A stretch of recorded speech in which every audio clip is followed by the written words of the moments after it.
On m'a posé un grand nombre de fois des questions sur la notion de crise suicidaire. Donc je voudrais préciser qu'une crise, de quelque nature qu'elle soit, c'est-à-dire une crise diplomatique, une crise de sécurité, une crise, peu importe, une crise épileptique, une crise, ce que vous voulez, une crise, c'est un moment où la situation peut se déstabiliser parce que les ressources sont dépassées. Et donc la crise suicidaire, c'est une crise psychique, une crise de nature psychique, dont une des issues possibles est le suicide. Voilà la définition de la crise suicidaire. Et pourquoi c'est important d'apprendre des choses par rapport à ce sujet ? Je dirais que la crise psychique, c'est un peu comme la crise cardiaque. Ça peut être intéressant de savoir quoi faire face à une crise cardiaque. Si vous savez quoi faire face à une crise cardiaque, ce qu'on apprend dans les brevets de secouristes, ça ne fait pas de vous un médecin, mais vous pouvez voir, repérer un arrêt cardiaque et faire ce qu'il faut, à savoir un massage cardiaque. Pour moi, apprendre quoi faire face à la crise suicidaire, c'est comme les premiers secours psychiques. Il y a des choses de premier secours au niveau psychique qu'on devrait tous apprendre à faire. Et ce qu'il faut bien comprendre à ce moment-là, c'est comme pour un arrêt cardiaque. Il y a des choses à évaluer et il y a des choses à faire. Et pour savoir quoi faire, il faut savoir évaluer. Et encore une fois, ça ne fait pas de nous des médecins, des diagnosticiens, mais il y a un certain nombre de critères à prendre en compte. Il ne suffit pas de se dire la personne a une idée suicidaire et de l'évaluer au feeling et de faire une action comme ce que l'on croit être juste et ce qui nous passe par la tête. Il s'agit d'avoir un certain nombre d'éléments. Alors, nous en général, on parle de POF. On parle de ces trois lettres qui sont trois grands aspects que l'on doit évaluer et que je vais vous donner donc aujourd'hui. Le P signifie la possibilité.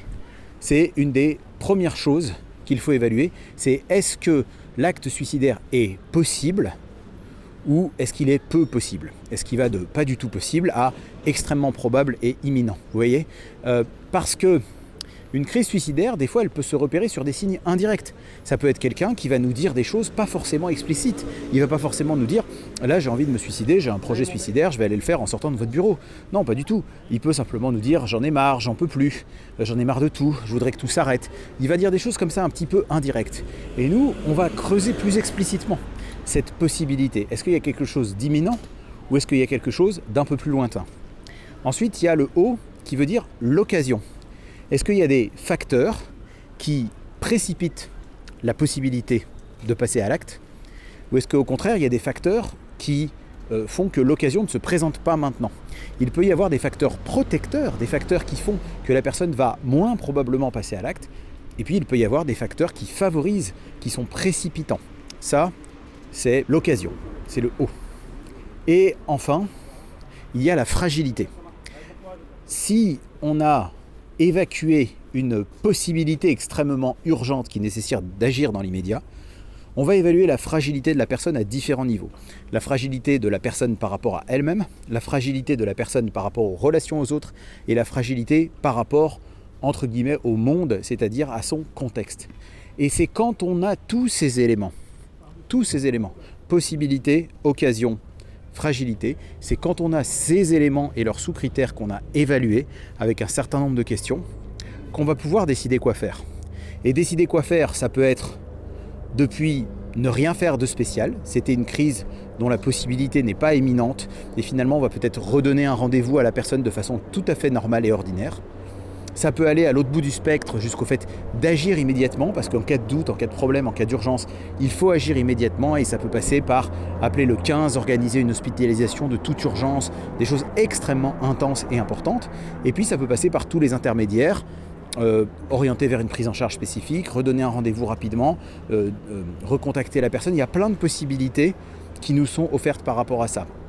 Mais ce que je veux dire par là, c'est que toute personne qui est confrontée à d'autres personnes, toute personne qui est dans une relation d'aide de quelque nature qu'elle soit, peut avoir besoin de ça. Parce qu'elle peut se retrouver à chaque fois qu'on est dans une relation d'aide avec quelqu'un, on va être face à des gens parfois en difficulté, parfois fragiles, parfois dans quelque chose de douloureux. Et comme on les aide, comme on leur tend la main d'une manière ou d'une autre, et même si ce n'est pas toujours à cet endroit qu'ils devraient le dire, même si ce n'est pas toujours totalement adapté, c'est à nous qu'ils vont se confier. Et ils vont se confier et ils vont dire un truc un peu inquiétant, qui va un peu nous attirer l'oreille. Et il ne s'agit pas d'agir au feeling, il ne s'agit pas de se mettre des œillères comme si on n'avait pas vu, il ne s'agit pas non plus de dramatiser quelque chose qui n'a pas à l'être, il s'agit de savoir quoi faire en fonction des critères qu'on constate, des critères de possibilité, d'occasion et de fragilité. La possibilité est-elle éminente ou plus lointaine? Y a-t-il des facteurs qui précipiteront ce passage à l'acte ou qui au contraire le réfréneront? D'accord. Et puis enfin, la fragilité, est-ce qu'il y a des événements qui fragilisent la personne dans le contexte actuel ou dans ses relations aux autres ou dans ses difficultés personnelles? Voilà, j'espère que ça vous éclaire un petit peu mieux sur le plan général qu'il faut suivre pour aider une personne qui aurait des propos qui pourraient éventuellement nous inquiéter et nous faire suspecter une crise suicidaire.